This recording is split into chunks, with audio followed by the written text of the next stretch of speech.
साबुदाणा बर्फी उपवासाच्या दिवसात गोड पदार्थ म्हणून खायची इच्छा झाली तर साबुदाणा बर्फी ही उत्तम पर्याय आहे.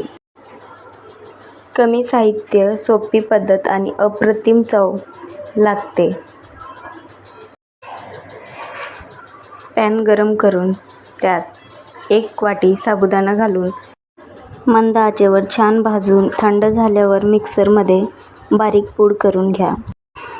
त्याच कढईत 2 टेबलस्पून तूप गरम करून त्यात फिरवून घेतलेला साबुदाणा घालून परता आणि त्यातच घेतलेलं अर्धा वाटी नारळाचं कीस घालून छान सोनेरी होईपर्यंत परता.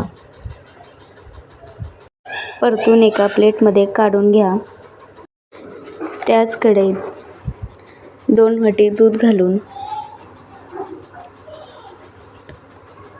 त्यात 1 वाटी साखर घालून साखर विरघळेपर्यंत शिजवा आणि प्लेटमध्ये काढून घेतलेलं मिश्रण घालून गाठी न राहता ढवळत घ्या आणि त्यातच वेलची पूड घाला.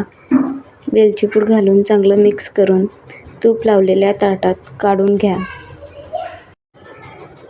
आणि पसरवा. त्यात वरून ड्रायफ्रूट्स लावा व थंड करून फ्रीजमध्ये ठेवा.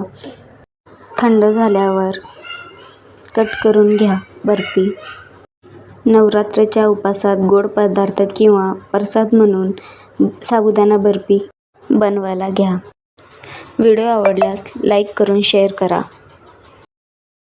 असेच नवनवीन व्हिडिओ बघण्यासाठी आपल्या चॅनलला सबस्क्राईब करा.